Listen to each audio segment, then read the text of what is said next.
Shalom Bapak Ibu yang dikasihi Tuhan. Kita mau dengan firman Tuhan, mari terlebih dahulu kita memohon tuntunan dari Tuhan. Kasih karunia dan damai sejahtera dari Allah Bapa kita dan dari Kristus Yesus Tuhan menyertai kita. Amin. Firman Tuhan bagi kita di hari ini Rabu 24 Juli. Ibrani pasal 11 ayat yang pertama. Iman adalah dasar dari segala sesuatu yang kita harapkan dan bukti dari segala sesuatu yang tidak kita lihat. Dalam bahasa Batak Toba, ale anggo hapur sioni posniro hadoi dia kasih hirimon jala pamotoan nato tu taringo tu nasoni ida.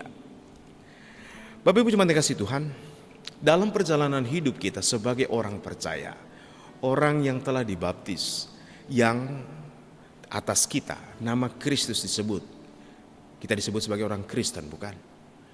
Dalam perjalanan hidup kita sangat membutuhkan yang namanya iman. Beriman. Mengapa? Karena dunia ini mau selalu menolak Kristus dan bahkan menolak orang-orang yang percaya dan mau mengacaukan kehidupan orang-orang beriman. Oleh karena itu, milikilah selalu iman.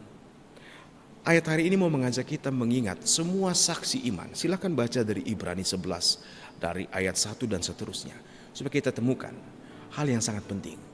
Iman bukan soal keinginan kita yang kita capai dan Tuhan hanya sebagai alat, tidak. Sehingga ketika sakit datang atau kesusahan datang berdoa dan Tuhan mau beresin semuanya buat kita, bukan. Tapi iman adalah keinginan kita memenuhi panggilan Tuhan, menuruti firman-Nya, seturut dengan firman, menyatakan kemuliaan Allah, Allah yang maha besar itu, lewat kelemahan dan kefanaan kita ini. Artinya, dengan iman saja kita mampu untuk hidup di dalam Tuhan dan menyatakan kemuliaan Tuhan. Bukankah itu panggilan kita sebagai orang percaya? Oleh karena itu, kita perlu memiliki iman dan bertumbuh di dalam Kristus. Iman adalah dasar dari segala pengharapan. Apa dasar kita berharap? Apa dasar kita untuk tidak berputus asa? Apa dasar kita tidak tinggal dalam kegelapan ketika datang masalah? Yaitu pengharapan kita. Pakirimu nama ngulu atau pengharapan yang hidup. Yaitu Yesus Kristus Tuhan kita. Bukankah di dalam Tuhan kita temukan selalu ada kasih? Dia yang telah menyatakan kasih dan kebesarannya lewat Yesus Kristus. Sehingga Yesus yang hidup yang telah mengalahkan kematian, itulah dasar kita berharap. Tuhan tidak pernah mengecewakan karena Dia akan menggenapi janjinya. Dan yang berikutnya dikatakan iman adalah bukti dari segala sesuatu yang belum dilihat, yang tidak dilihat. Tuhan Yesus berkata kepada Thomas, berbahagialah engkau kalau engkau percaya walaupun engkau tidak melihat. Bapak Ibu, bukan karena kita melihat mujizat, bukan karena kita bertemu muka dengan muka atau bertemu dengan Tuhan Yesus sehingga iman kita menjadi bertumbuh. Bukan. Ingatlah, mereka yang bertemu dengan Tuhan Yesus, bukan ke para Farisi, Pilatus dan semuanya, mereka juga mau menyalibkan Yesus. Sehingga intinya bukan soal saya ngelihat Tuhan dan Tuhan nyatakan langsung, tetapi bukti dari yang belum kita lihat, karena Tuhan yang berfirman itu adalah Allah yang hidup, yang penuh dengan kasih, yang menyatakan kebaikan, sehingga kita mampu untuk tetap melakukan kebaikan sekalipun belum kelihatan buahnya.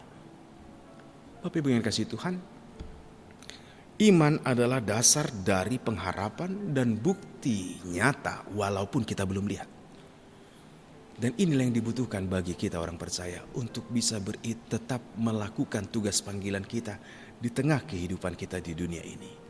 Di tengah arus zaman, orang menghina, orang mengejek, bahkan mengatakan kitab suci kita itu yang sudah dipalsukan. Bapak Ibu yang kasih Tuhan, memiliki iman berarti saya mau berpegang teguh dan hidup di dalam Tuhan. Bagaimana caranya? Iman tumbuh dari pendengaran firman Tuhan. Dan semua saksi iman kalau kita baca di Ibrani 11 semuanya adalah karena Tuhan berfirman. Mereka merespon dengan percaya dan mau melakukan. Kalau engkau dan saya mau bertumbuh, mau beriman teguh, ketika mendengar firman Tuhan jangan keraskan hati. Percayalah, hidupi, lakukan. apa yang Tuhan kehendaki. Itulah yang namanya beriman.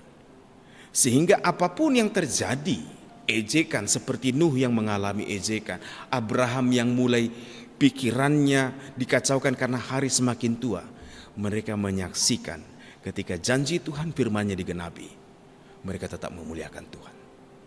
Oleh karena itu Bapak Ibu yang kasih Tuhan, kita perlu tetap beriman teguh.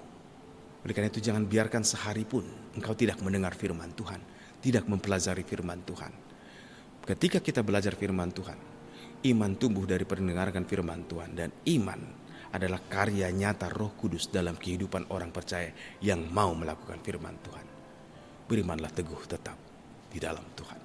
Karena Tuhan kita adalah Allah yang hidup, yang telah mengalahkan kematian, yang telah memberi kasih-Nya yang besar kepada kita. Tetap beriman kepada Tuhan. Beriman teguh supaya kita mampu melakukan tugas panggilan-Nya di tengah zaman ini. Mari kita berdoa. Terima kasih Bapa di surga untuk firman-Mu. Berkatilah kami dalam sepanjang hari ini ketika kami melakukan semua aktivitas kami. Dan biarlah kami berjalan dengan iman, berkarya hanya karena Tuhan. Kami melakukan tugas panggilan kami sepanjang hari ini untuk memuliakan Tuhan. Tuhan mengetahui segala pergumulan kami. Tapi kami tahu firman-Mu ya dan amin. Kami mau beriman teguh karena Engkau yang telah berfirman. Dan kami mau melakukan apa yang telah Engkau firmankan. Sertai kami sepanjang hari ini. Di dalam Kristus Yesus Tuhan. Amin. Selamat beraktivitas, Tuhan Yesus memberkati. Shalom.